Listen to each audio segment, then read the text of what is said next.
Hey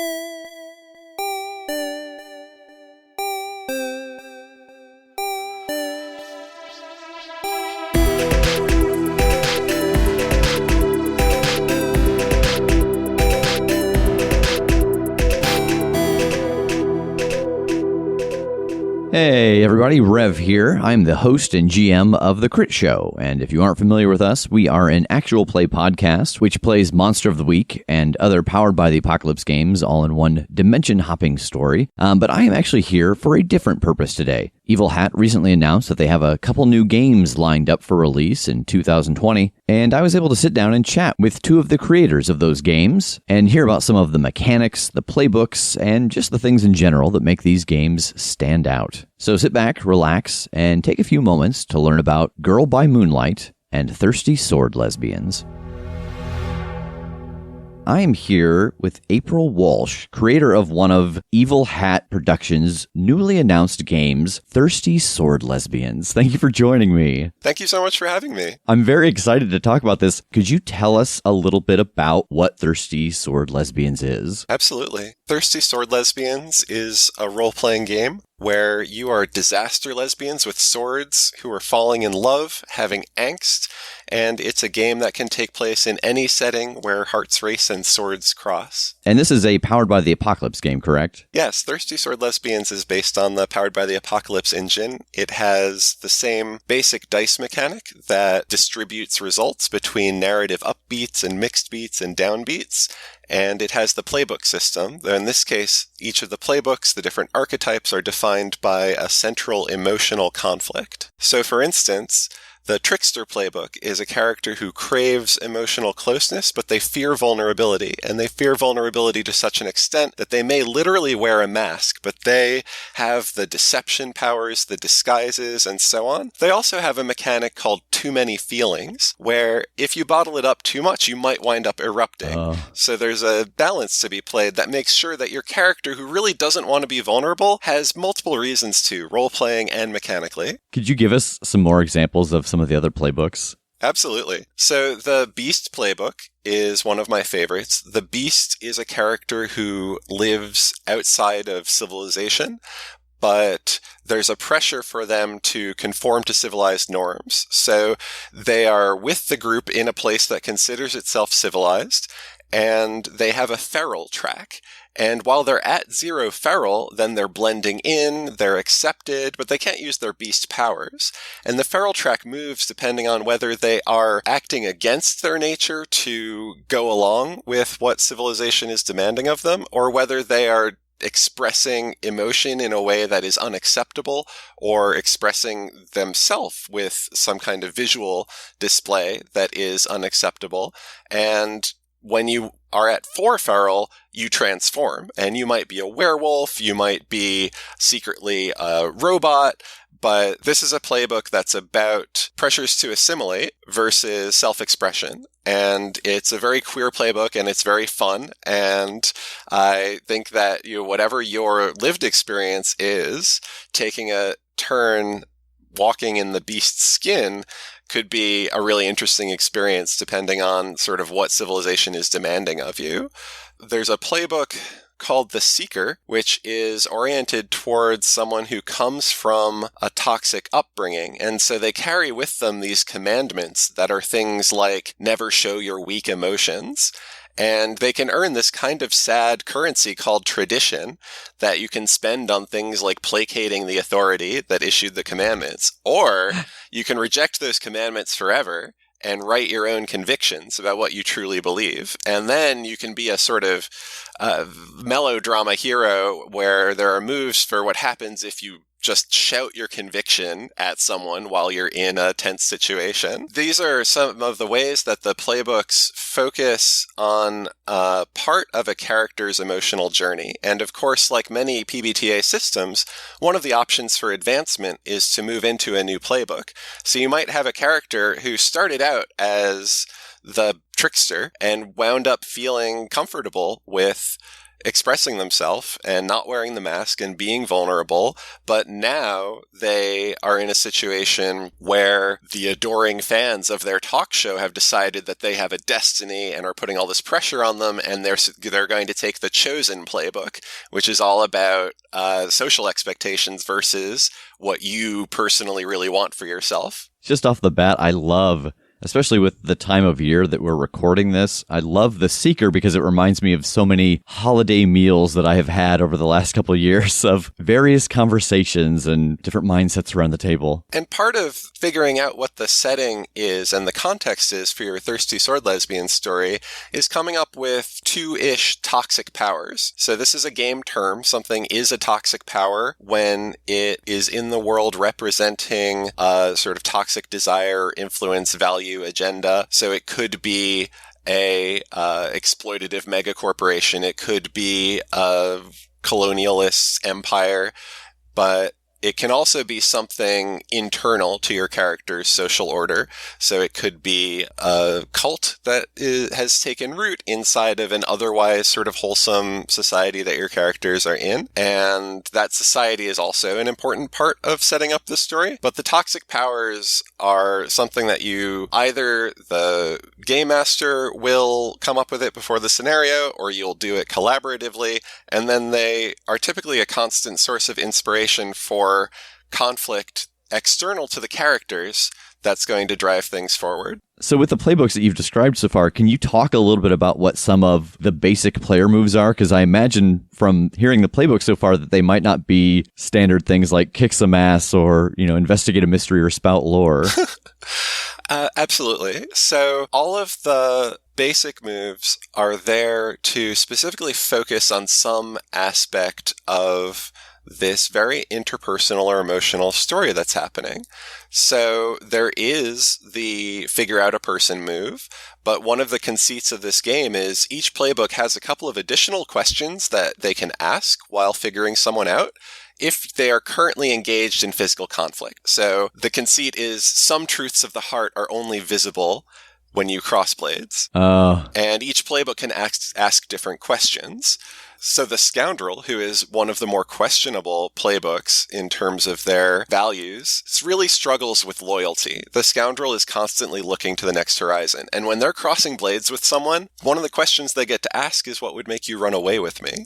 What would make you shirk your duties, right? Yeah. So a lot of the internal conflicts are reflected in what the characters bring out in the PCs and NPCs around them as well. I've drifted a little bit from the question that you asked, which is to talk about the moves, because I got excited about figuring people out across crossed blades, because that's really a central aesthetic of this game is getting into sword fights and coming out of them with a better understanding of the person that you were fighting against, or making out with them, or sometimes you really do have to try to incapacitate someone. And that's just an unfortunate truth of being a marginalized person fighting for justice, is that's a thing that occurs in these narratives. So the fight move is present, and it probably doesn't look like what fight moves look like in other PBTA systems. There's no physical harm that this game really cares about. I care about what you feel. And so when you are fighting, the consequences for you as the person initiating it are always present. There's no sort of cost-free,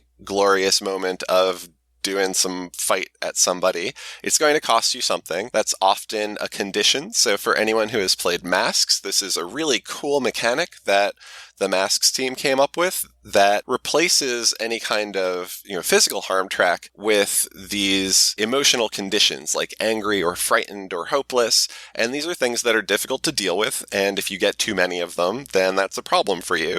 So fighting will usually have some kind of emotional toll on you, but it can also wind up giving you some emotional influence over the person that you are so sort of intimately engaged with. And one of the things the game tells GMs in adjudicating this is you're not rolling fight every time your sword is out. Sometimes you're trying to figure somebody out and you're just defending yourself long enough to do that. The fight move gives you a bunch of different paths out of trading blows, because typically trading blows is not the most interesting thing that could happen in the story at that moment. So it's a way that you can wind up with better understanding or emotional leverage and then take the story in a new direction. That's not someone gets beat over the head until they are done having influence over the story, because that's not the kind of story that we're going to tell. Yeah. You can, but the game will invite you to do a bunch of different things as well. Before we sat down to record, you had talked to me a little bit about the types of stories and influences that you had in creating this game. Can you talk about that a little bit? Yeah, I don't know if this is a universal experience, but it's certainly common in a lot of my circles to be watching mass media program and scream, "Make it gay, you cowards." And sometimes that's intentional queer baiting. Sometimes it's just subtext that shows up that the show's creators don't get. And then we go and we write fanfic about it. So that sort of urge to see stories that celebrate queer love and power, that are positive and earnest and romantic, was a big impetus towards wanting to experience those stories at the table as a role player. And ultimately I decided to make a game specifically geared for those kinds of stories. So this is the kind of game that does not have a specific setting that you have to play in. Rather, it's about a family of stories where you have this aesthetic of sword fighting and you have earnest romantic interactions. And if you port something into it, if you port Star Wars into it with lightsabers, if you port Highlander into it with immortal sword fighters, you're going to wind up with something that feels a lot like slash fic of those shows, because your characters will be flirting. Your characters don't just want to cut each other's heads off. They actually want to make out. And you have interesting narrative obstacles to that. So one of the basic moves is whenever you want, you can declare that your character has become smitten with somebody else. And there's nothing that's going to tell you, now you're smitten. That's entirely up to you. There are strings that suggest that people have emotional leverage over you, but this smitten mechanic is always up to you. And what it requires is that you answer a sort of very loaded question from your playbook. So, in the case of the scoundrel who has trouble with loyalty and seeks new horizons, the question is, why would your relationship never last? For the trickster who's so afraid about being vulnerable and open, the question is, what secret do you have that you are sure would make them reject you? So, as soon as you invoke the smitten move, you're telling the table, this is a thing that I would be excited to explore, and here's why that would be an exciting story, because there's a significant obstacle to it, and that obstacle relates directly to the emotional conflict that my playbook tells me my character is centered around. So that's a part of drawing in some of the tropes from fan fiction, romances. I think in terms of mass media experiences, if you have ever seen The Princess Bride, if you've never seen it, I'm going to spoil The Princess Bride. It's that scene where Wesley and Inigo are dueling at the tops of the cliffs of insanity, and they're flirting, saying, oh, you have this sword style. Oh, I'm not left-handed. And they wind up pressing blades, and Wesley is back against the wall, rocks crumbling, and then Inigo leans in and kisses him passionately. And that's the scene from The Princess Bride. I'm sure you remember it, what that this game is closest to emulating. Sorry, I'm trying to think of what to flow into next. That's so good. Do you have any advice or tips for folks when they get a hold of this game and they want to create these worlds, they want to create these characters? Do you have any pointers or suggestions or even sources for them to look at to get a better feel for the possibility of the worlds they might be creating? So in the book as written, there are 4 really fleshed out scenarios that you can start with, and they range from Gal Paladins, which is a more Euro-flavored fantasy, or the Constellation Festival, which is a very community-oriented session, to Queers in Space, and there are also a couple dozen shorter prompts, many of which are sort of the base inspiration for a sword fighting lesbian action romance. And then there are also a ton of examples and suggestions for tweaking aspects of the game to even go beyond swords. So it talks about what's the role of conflict in this game? Like, what's the role of the swords? And the role is that it brings two characters into this one-on-one, very close conflict state where hearts are pounding. And that's something that doesn't actually require swords. It's hard to do it if you're at long range. In mechs, you need to think about, like, why are your cockpits, glass to glass so that you can meet eyes across your mech swords, but you can do it. And so I talk a little bit about how to do that. One of the scenarios I'm proudest of is the chess club scenario that's called Queen Takes Queen, where you have these intense flirty chess battles with each other. And so these are all there as inspiration to sort of get your own mind flowing. But there's also a world building worksheet that will sort of step you through establishing in the world all of the things that you need to drive the story, making sure you have toxic powers, making sure you have a community, you have compelling NPCs, you have dramatic places where sword fights can happen. So that's all one piece of it. And then I think when running the game, it's really helpful to follow the playbook conflicts. So I wrote a little 2-page guide for the game master that's just, what do you do when you're not sure what to do next? And with specific advice for each of the playbooks as well, because they really provide a very rich opportunity to drive a story in the direction that the player has signaled they're most interested in. They all have built in this dilemma, and you can build NPCs connected to each prong of that dilemma and tempt the players in one direction or the other. And the players will also develop those dynamics among themselves. So part of character creation is a little bit of fleshing out some relationship history among the characters that is also designed to sort of kickstart some interesting emotional relationships and conversations. I think one place where GMs coming from other systems will occasionally get caught up is that the game does not have detailed resolution mechanics for things that don't have an emotional significance. So if you want your story to be about climbing walls and picking locks, and you really want to zoom in on that, you can. You might wind up rolling a lot of the Defy Danger move, or if it's really core to your campaign idea, you might write your own custom move for it. And there's a section with guidance for that and suggestions. Does this need a move? Do you need to roll for this? Because I'm very much of the philosophy that you are only going to roll if every outcome is going to be interesting in some way. Yeah. And what we are most interested in is the characters' conflicts and feelings. And part of sort of expressing that design philosophy is the way that I describe the 10 plus, 7 through 9, 6 minus results is as a narrative upbeat, a mixed beat, or a downbeat.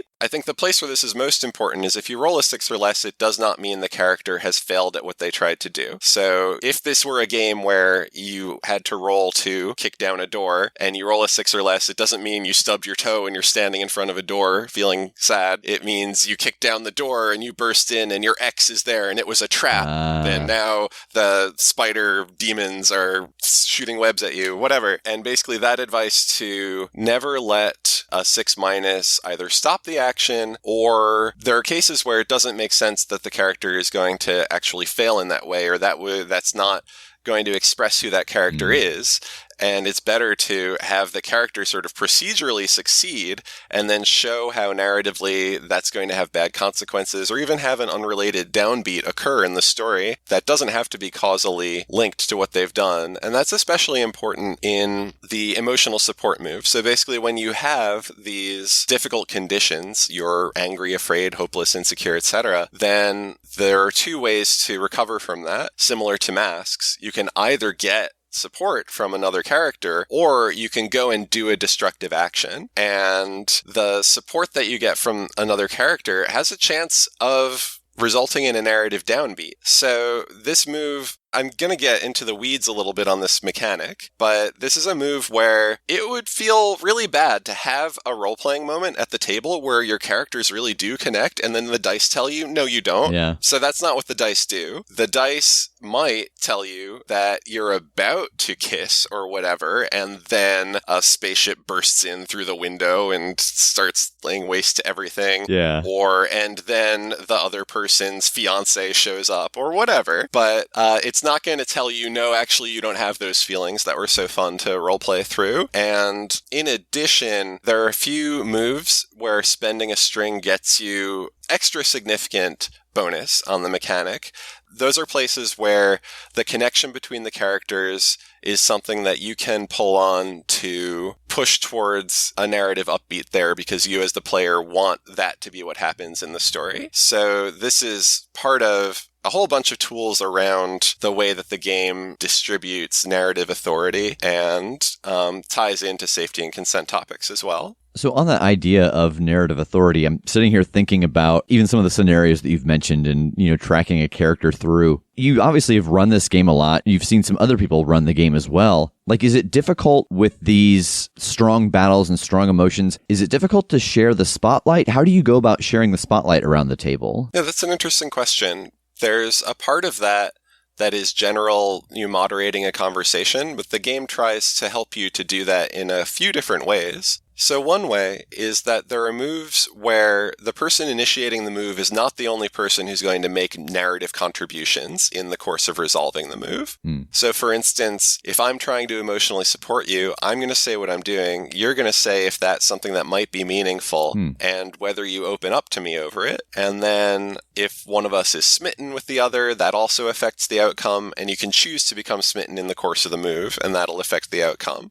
So that's a way that the move is an invitation to a conversation between multiple people. And that's true of the fight move as well, in the sense that both the initiator and the player animating the other character in the fight will have choices to make in the resolution of that move. So that's one answer. Another is that relationships between the characters are important both because of the way that the story has developed and the way that they sort of reflect different dimensions of one another's conflicts, but also mechanically you can spend the strings that you have on people to tempt them to do things that you would like them to do or think would be dramatic, and also to help or hinder their roles. And when you do that, you also sort of fictionally explain how your character is doing that thing. So in addition to the general suggestions for everyone at the table, not just the game master, but everyone at the table, to try to make sure that you are sharing that spotlight, there are ways that the mechanics will share that focus as well. So when we play here at our table, we have the luxury of having known each other for a very long time. And so we know the things that people are comfortable with, the lines not to cross. How do you deal with that in a game about vulnerability and also about physical violence or also physical closeness and desire? So absolutely, that's critically important.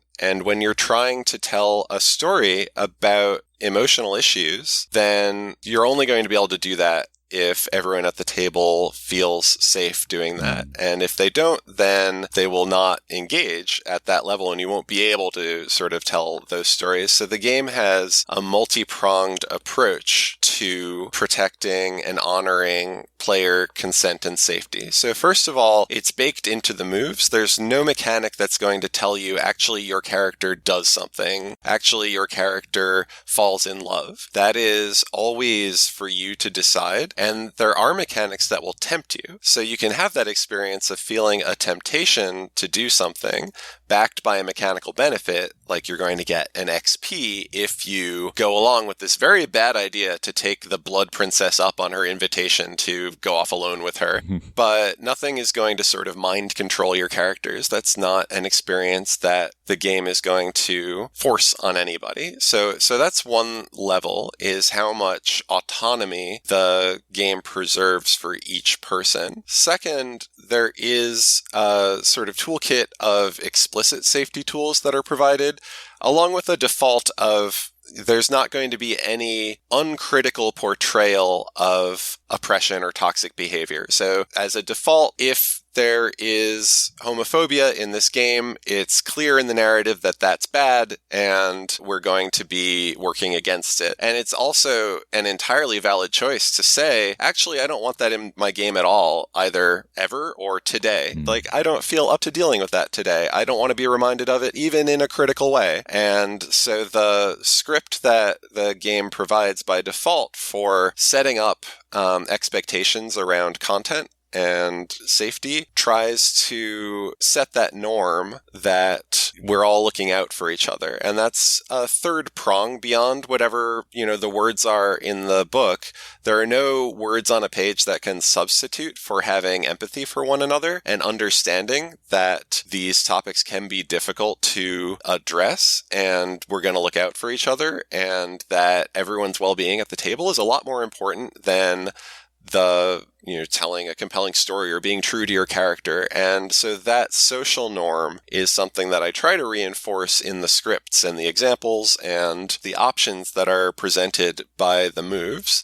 And then finally, at the end of every session, there's a little move that will grant you some XP for doing things that are within the genre. And so this is a group reward. Everyone gets the same number of XP. So if someone leaps into danger with daring and panache, someone confesses their love. But also, if someone has invoked any of the safety tools, then everyone at the table gets an XP. And that can be as simple as, I want to check in. Does anyone need a bathroom break? Or it could be as heavy as an example that I don't want to bring up, right? Yeah. So that serves two purposes. One, it encourages people to be thinking about using the safety tools. And two, it's a moment at the end of every session to think, did we not use those tools because we didn't need them? Or was there something that kept us from stepping up for our safety or the safety of somebody else? And if that happened at the end of a session where there was sort of something unresolved and people need a little care, then it's a little reminder to do that. So I think safety and consent is a hard thing to address, particularly if you're playing with a group you're not familiar with. And the game has done as best as I know how to have your back if you're in that situation, so that you have the language and mechanics and tools and norms to call upon,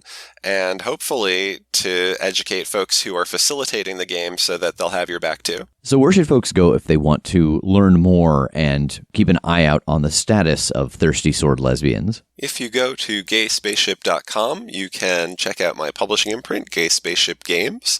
On Twitter, that's at gayspaceshipgms.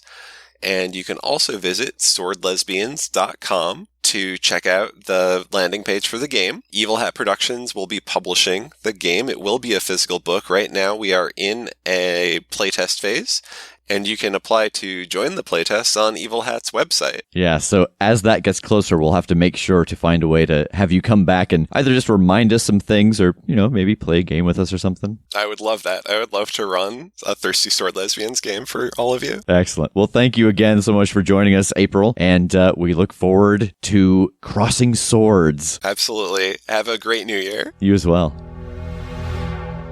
And now I am joined by Andrew Gillis, creator of the newly announced game from Evil Hat Productions, Girl by Moonlight, a game of tragic, magical girls illuminating the darkness. Thanks for joining me today. Happy to be here. So could you tell us a little bit about Girl by Moonlight? Yeah, so it is about magical girls, as the tagline suggests, and it uses them as a metaphor for exploring kind of a certain, like my own personal queer experience of coming out, of, reliance on community and relationships to shelter one another from a kind of hostile or difficult world that they live in. And so it's a Forged in the Dark game. So it's based on Blades in the Dark by John Harper. And I've also tried to bring in a lot of the vibes from Monster Hearts by Avery Alder. I would say that those two games are the genesis of my game. So if you're familiar with either of them, you can kind of imagine a blending of those two ideas. So, Powered by the Apocalypse games and Fate games and Forged by the Dark games, they always have their own flavor, their own mechanics, the thing that really makes them unique. Could you tell us about some of the things that are in Girl by Moonlight? Yeah, so some of them are, I guess like unique unique in a sense, but also stolen. So like I mentioned, Monster Hearts was very kind of informative to my design process. And so lovingly homaged. Yeah, exactly. So similar to Darkest Self in Monster Hearts, in Girl by Moonlight, the characters can go into what's called Eclipse, which is like a kind of a dark inversion of their given archetype. For example, there's a time traveler archetype, and when that character goes into Eclipse, rather than being committed to kind of changing fate, they embrace it and kind of stop trying to hedge against this thing that they have foreseen or that is meant to happen, and instead kind of nihilistically or fatalistically embrace it. Each character archetype will have a kind of a different version of this, and there's a prompt on your sheet for you to play into, and then there is a means whereby other characters can help your character get out of that state. And kind of while you're in Eclipse, there's all kinds of incentives to, be a little bit more dark or edgy and kind of embrace this inversion of the archetype that you've been playing into all this time. The thing I really enjoyed about,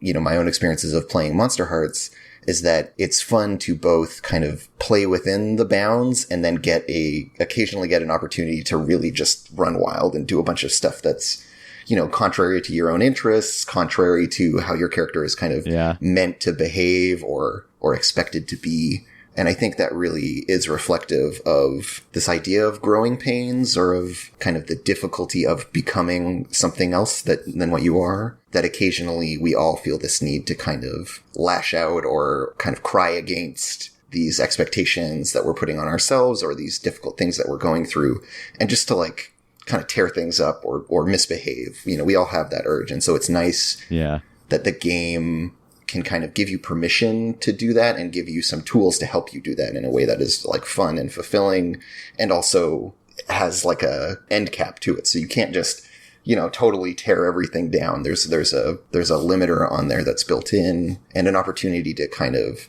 in my game, there's an opportunity to kind of have this redemptive moment where someone else can swoop in and offer you kind of an olive branch or whatever to help you out of that state. Oh, okay. And so it builds back in this idea of mutual care, which is really, really fundamental to a lot of how the game works. So I might have gotten a little bit ahead of myself kind of in the excitement about talking about the unique features. Could you tell us a little bit about the stats that you use in the playbooks? Yeah, so there are 7 playbooks and 4 what I call series playsets, which kind of replace the kind of crew space of Blades in the Dark. And then the game has 9 action ratings.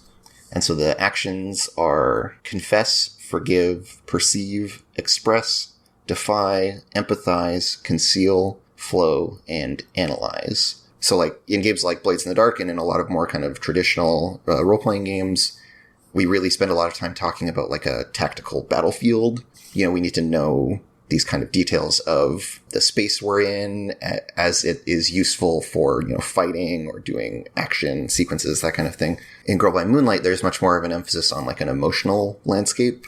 And so the field of play is a little bit different. We still will see certain archetypes more so than others. Some of the characters will be engaging in more fighty type of behaviors. But even then, there's still an emphasis on how does it feel to be fighting? What are we fighting for or about? And that we're not really meant to be kind of defeating opponents so much as connecting and understanding this antagonism. And that sometimes that means that we will decide that we should fight, but other times it might mean that we, seek reconciliation or healing, that there's a bit more space for alternative outcomes to antagonism. And so I've tried to emphasize that by having forgive be in terms of how the game considers these things, forgive is the same as defy, right? So defy would be when you muster your courage and face opposition head on, and that is held to be equivalent to when you show that you care for someone despite a mistake they have made.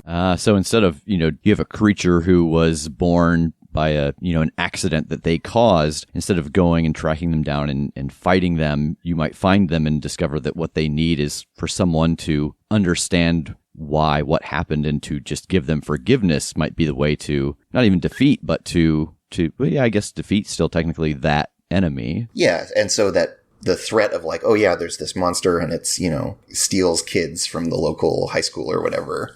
that we could go and rather than needing to like stab it with a sword, which, you know, you could still do, I guess, if that's what your character really is all about.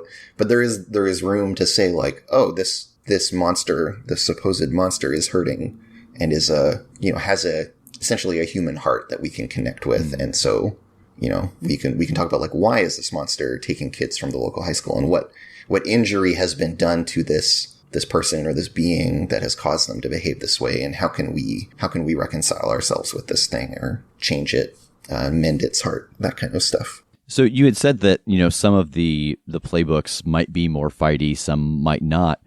What are some of the playbooks? They range from the Unlikely Hero, which is kind of like a not quite there yet magical girl who's still kind of figuring out their power and doesn't really have access to a lot of the like superhero stuff straight away, and they have this kind of built-in narrative arc of discovering and accessing that power and a transformation that occurs within the character. So at first you can't transcend, which is how you use all your like magical girl powers. You just can't.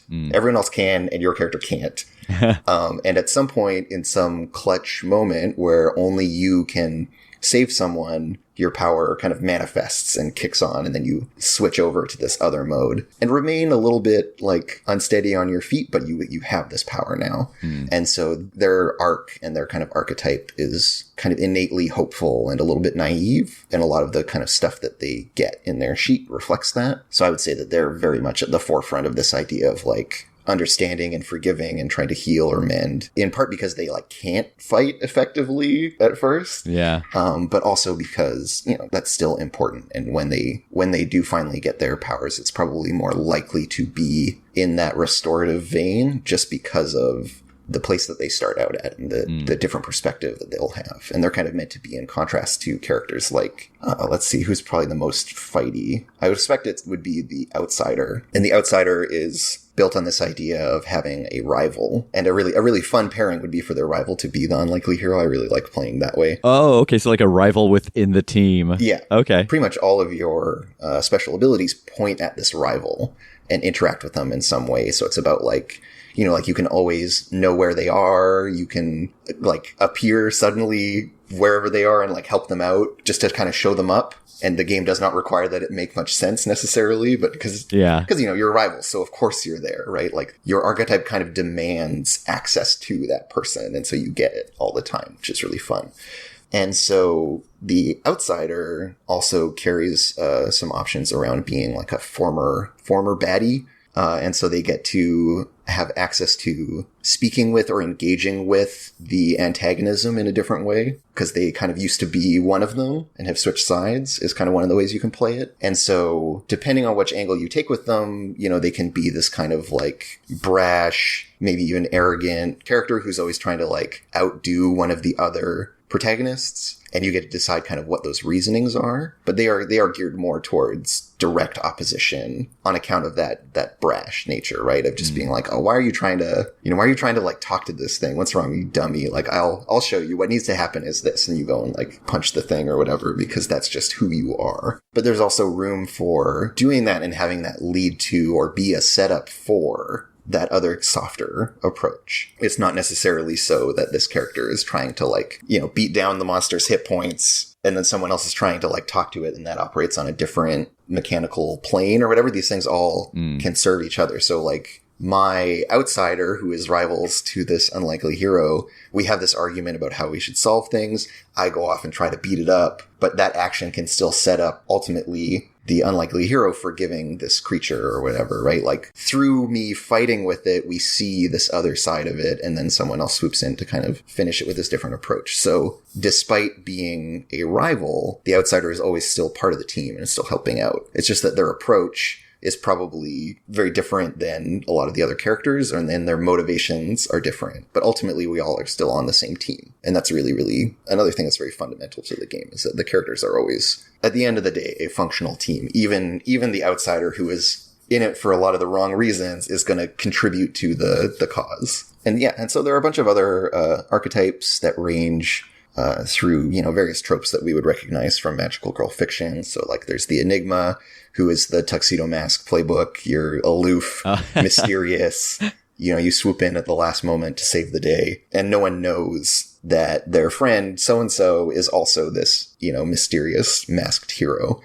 You get to keep that kind of superhero identity split, and there are a bunch of things that play around with that. There's also the Guardian, who lives by a code. And actually, I really like this ability, so I'm going to read it out. So they have a move that they always get called Honor Bound, which says you live by a code. Your code forgives all but one of the following: violence, lying, admitting fault, asking for help. And so you only get to do one of those things. So if you can do violence, you can never admit fault or ask for help. Oh, wow. If you can lie, then you can never do violence. So you kind of have to make this choice about this difficult choice of what is the one thing that I'm permitting myself. And whatever you end up choosing, you end up missing out on a bunch of other things that you might, as a player or as a character, your character might want to do those things. And so, it's not mind control. Obviously, your character can still break their code, but there's incentives for not doing so. And it's meant to signal this is what your character is about having these rules that you live by,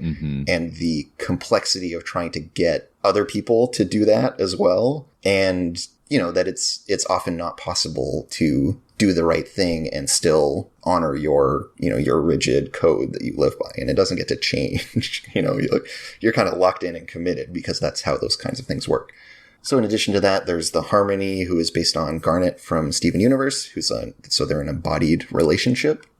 There's the Time Traveler, who I mentioned earlier, who is, has traveled through time in some way, and that can be more or less literal or metaphorical, depending on your, tastes and needs of your setting. But the big thing that matters is that they are here to prevent a dark fate from happening for someone else. And so they're kind of deeply invested in a particular character and a bad thing that they fear will happen to that character. There's the Stranger, who has a different relationship to emotion and kind of empathy than the other characters do. And so while they are kind of at a remove, they still have all these feelings, but they kind of happen internally more so than getting expressed outwardly. They really struggle with that. And so the playbook kind of explores a bunch of those ideas around kind of limited access to vulnerability and being able to share with other people and the ways that you can get around that. And yeah, that's the list. So I have these 7 archetypes, which it's not an exhaustive list, but I think these are the ones that, most appealed to me, and I wanted to have a tightly curated set. So I've tried to keep some good variety and options for people, but I still wanted to have this is the character set. It's a little bit narrow. But it's going to give you an experience, a particular experience, pretty consistently. I'm curious, is there in this game that element of, I'm starting to think about all the different sources that I know for this type of story or setup or team play? Is there an element for the, I'm thinking of all of those different spirits and cats and various things that have that otherworldly knowledge that kind of sometimes follow around one of the characters to help them. Right. The kind of lore mouthpiece of the setting. Yeah. Yes. Yeah. So rather than put that in one player's hands, what I've elected to do is, so for any given series, which is kind of the big kind of overarching sheet that encompasses antagonism and kind of the team for the magical girls as well. And these play sets, as I call them, it's 3 different sheets typically. And so there's some stuff that is for the protagonists, and there's always one sheet for the director. The director's sheet has this list picking game that we all kind of do at the start, which is how we set up the setting, the antagonism, the nature of the magical girl's power, all these kinds of details. We all set that up together. And so there's no need for the director to have this kind of mouthpiece in the fiction. It makes sense in a TV show or a more kind of fixed narrative where we're not all, everyone that's watching it isn't participating in authoring it. Yeah. And it has that kind of top-down vibe, but I really wanted to keep that kind of authority distributed in my game. And so the players all together, everyone at the table, we all collaboratively come up with what is the real kind of nature of this darkness that is the magical girls are going to be facing. Everyone's invested in that, and everyone has had some input in it. And so we all kind of share this collective authority about authoring details of it. So there's room for someone's character to be, and I think I watched an actual play of the game where someone was that kind of like mascot character. I think they played a guardian and they were like someone's little dog, little like cute puppy, and that talked to them. And you know, their day-to-day struggles were about being a super intelligent dog that everyone just treated like a regular dog, which was really funny and cute, and still managed to be poignant, which was very well done by them. Yeah. But then, they also had this like transformation into this like superhero mode. And so it was like a little bit of a different twist where like, you know, in Sailor Moon, the cats just know things and don't have direct power. They kind of spanned a little bit of space between like being that knowledgeable elder figure, but then also like fighting and doing stuff.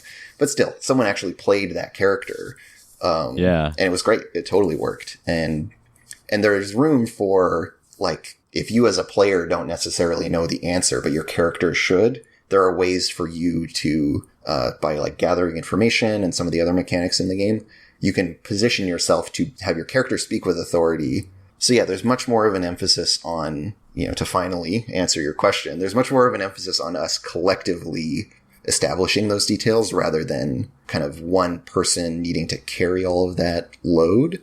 Because I'm not a big fan of games that ask that much of one player specifically to be like, cool. So everyone else only needs to like deal with this very tightly contained thing of like, they're just playing a character. And then you, my poor victim, you got to do all this stuff. And it's like really open-ended and poorly defined and, you know, endlessly sprawls is kind of my experience of like being a DM in a lot of games. So I've tried to relieve some of that pressure and redistribute some of that authority in ways that will make the experience more enjoyable, I think, for everyone.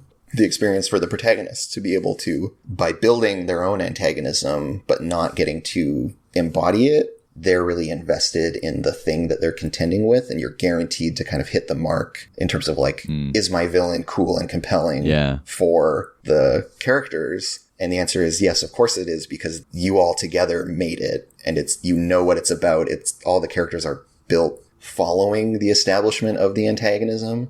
And so everything's going to kind of be pointed at each other in useful ways. And so I've tried to like structure this kind of session zero or startup of play in such a way that we all together make the thing. The thing is going to be cohesive. We set ourselves up to have this good, punchy story, and we're all invested in it because we all made it.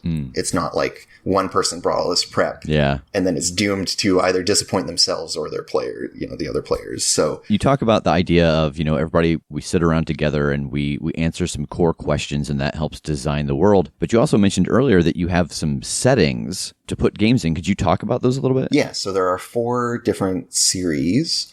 And each one will have like a totally different, you know, setup experience that we were just talking about that's different for each one. They all have a different set of themes that they're about, or a different like twist on the core themes of the game, I really should say, because they're all kind of fundamentally about the same stuff, but, you know, different facets of it. So there's In the Kingdom of Dawn, which is a kind of classic, you know, hopeful magical girl story. It includes a lot of prompts or like setting elements that gear it more towards, you know, like Sailor Moon does this where like, oh yeah, there's a magical moon kingdom. And then there's still like Earth as we know it and all this very familiar stuff. So it does a lot of that pairing of the familiar and the magical and that kind of idea of like a split reality. It includes all of that kind of stuff. There's a big emphasis in that one, especially on this idea of giving monsters human hearts. And so there's always redemption is kind of always on the table and is very much part of what the game is meant to explore. And then there's In Darkest Night, which is the edgy inversion of all of that stuff. It's this like more cynical approach to magical girls that are like a revisionist genre piece, if you want to use that kind of description for it. It is a similar framing, but you know, redemption is never on the table. It's very fatalistic. It's very tragic. And the character's own power is kind of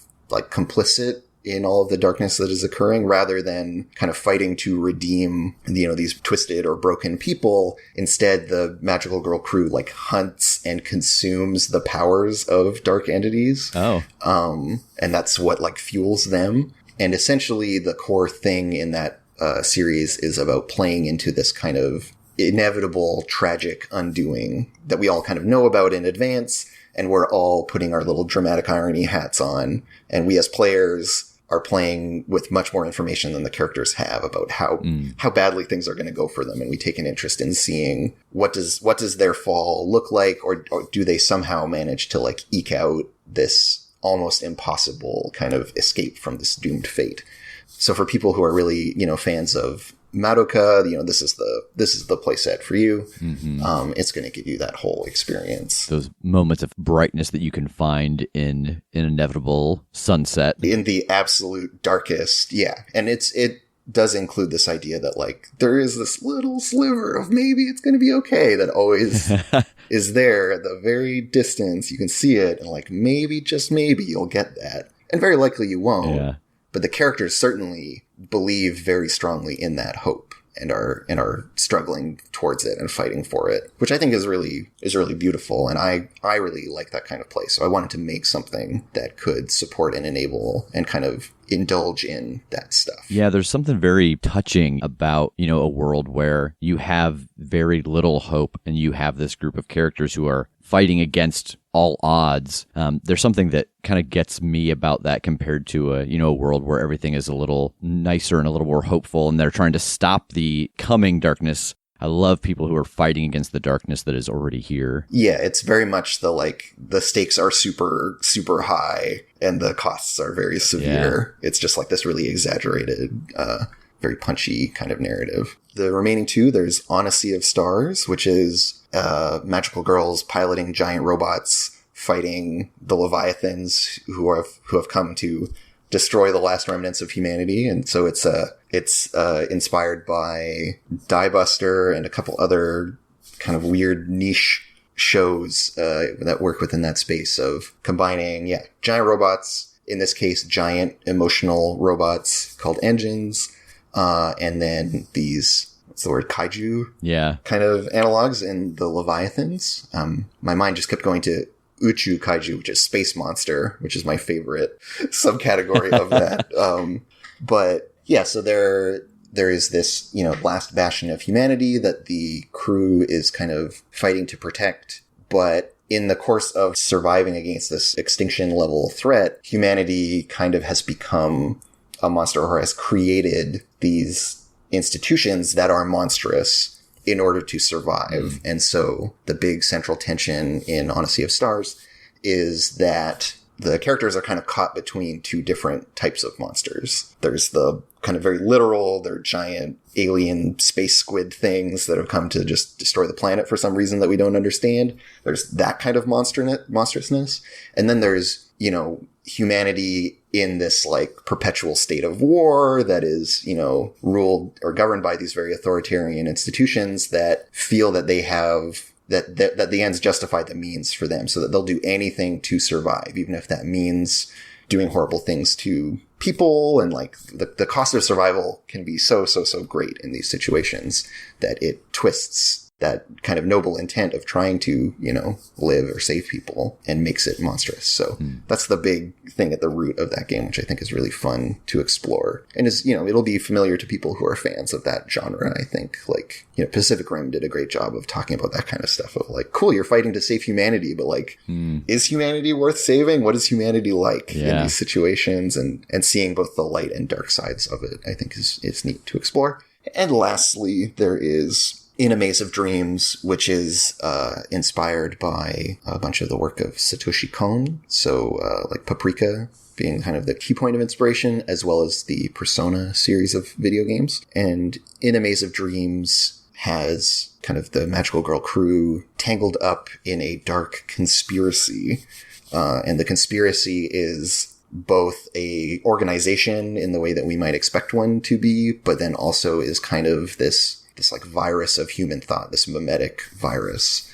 And so it's an idea that has taken on a life of its own and is sinister and has kind of, through its propagation, kind of created this human organization. And the protagonists go into people's dreams and kind of try to figure out what their involvement is and confront them about their complicity in this dark conspiracy that seeks to, in some way, fundamentally, like, take over or change people's dreams. And we're talking, when we say dreams in this context, we mean both like literally the things they imagine in their head, but also the dreams as in their aspirations, their hopes, their, it's trying to like change the psychological landscape of all of people. I love the inclusion of all of these because they're such drastically different stories that come into my head. Like if I think about the players at my table and if I pick one of these 4 things, how different the stories would be going through those. So it's a really neat feature to have in this. Yeah, I absolutely love like remixing or the idea, like, and that idea kind of taken as in the broader sense. And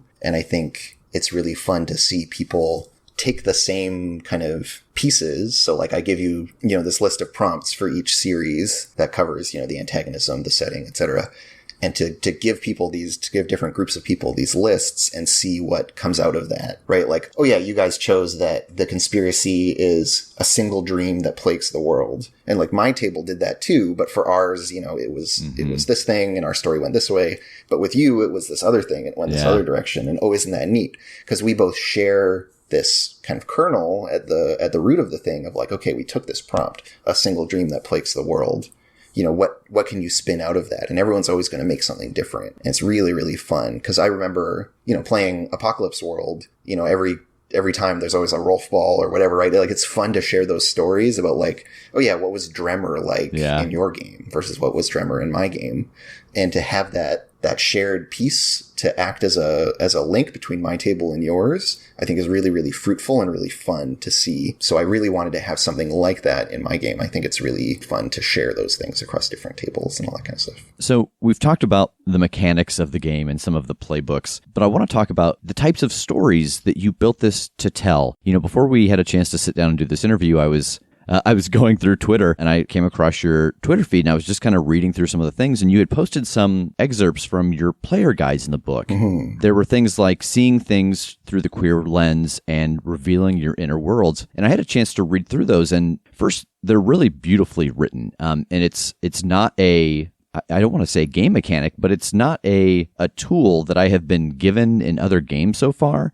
And the way that it was explained, I feel like makes it very clear that if you are at a table that may not have experienced things like this in your life, you give us the tools to tell those stories. So could you talk a little bit about the idea and the influence behind the types of stories you're wanting to tell? Yeah. I mean, there's a difficult thing with role-playing games that, you want there to be this certain outcome as a designer, right? You want it to reliably produce a certain type of story. And I'm a very mechanics-forward designer. I always try to think of like, I'm going to make this thing that's going to give you that experience. And no, I don't want to talk to you about it or really explain it. I kind of just want to be like, just do this. Do this thing. Just trust me. And when it's over, when you've done the thing, emergently, there will be this feeling or this experience that you will have.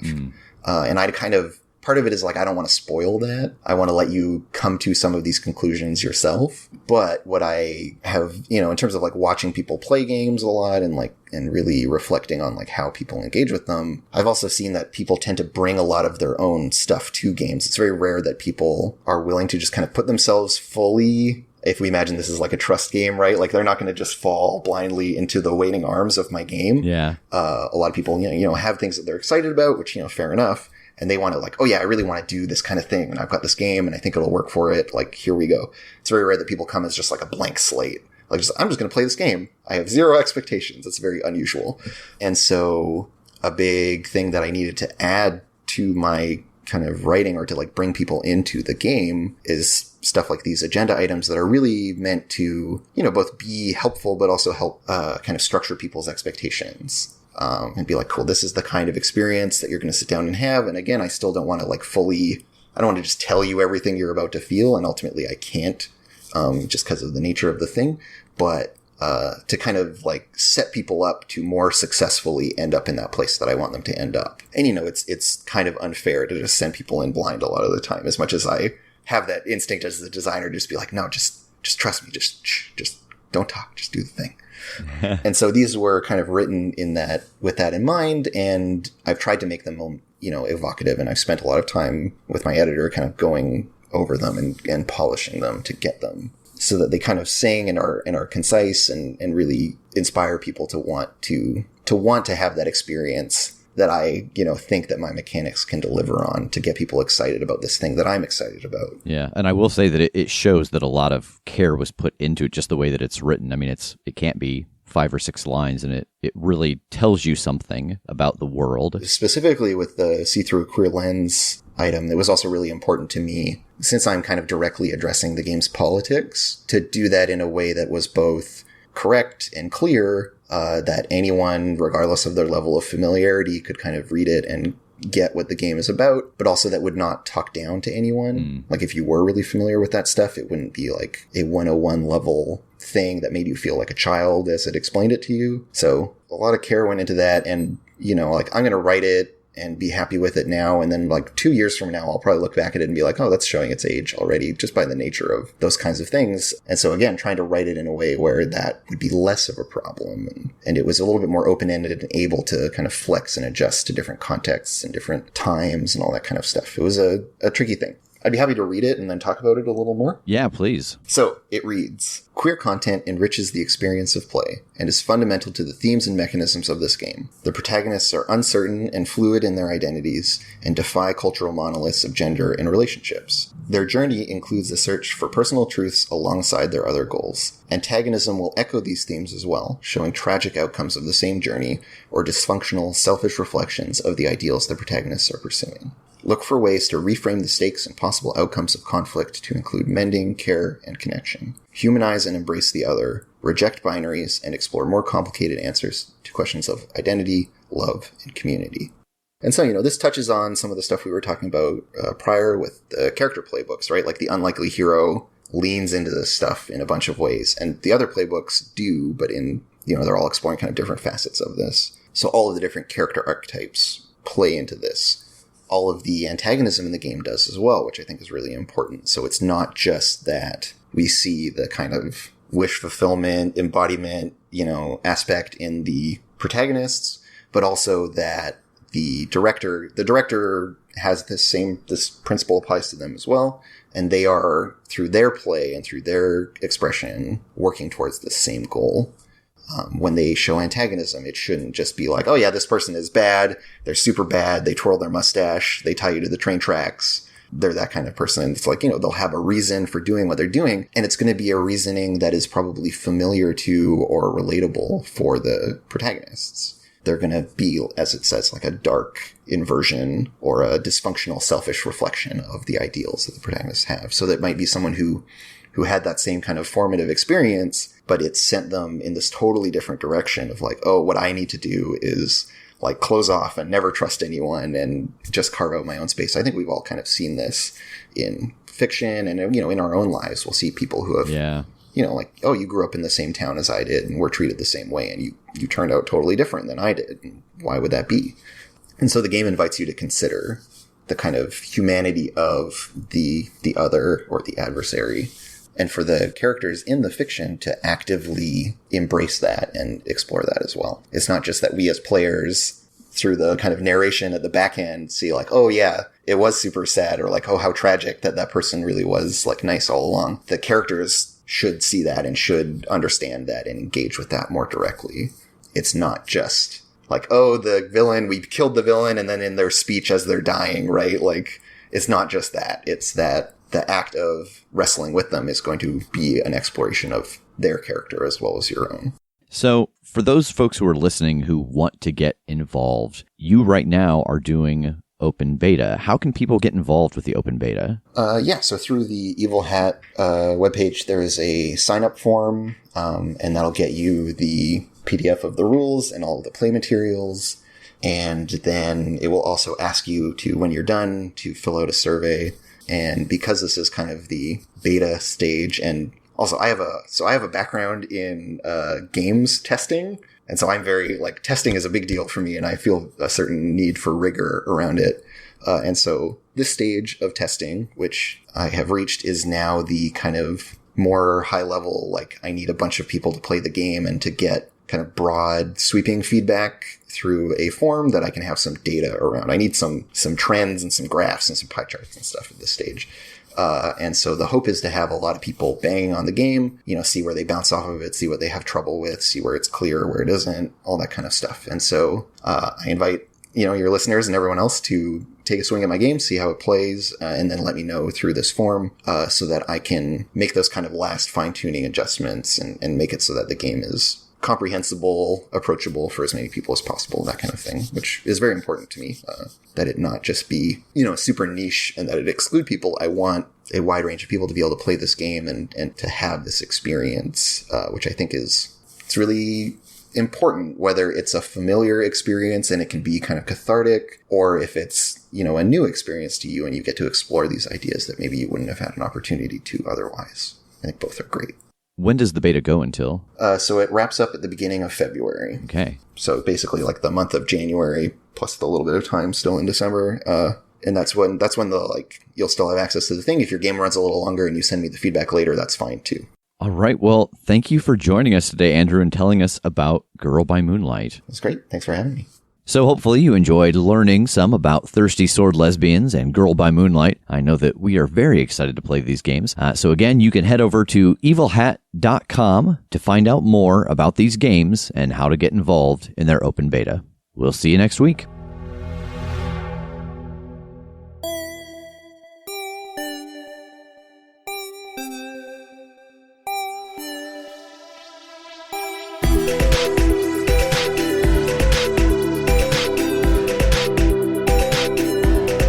The Crit Show is a Crit Show Studios production, edited and produced by Brandon Wentz with music by Jake Purley. You can find more information about us at thecritshowpodcast.com. To keep up to date with upcoming live shows, contests, and other special events, follow us at The Crit Show on Facebook, Instagram, and Twitter. For even more weekly content, join us at patreon.com/thecritShow.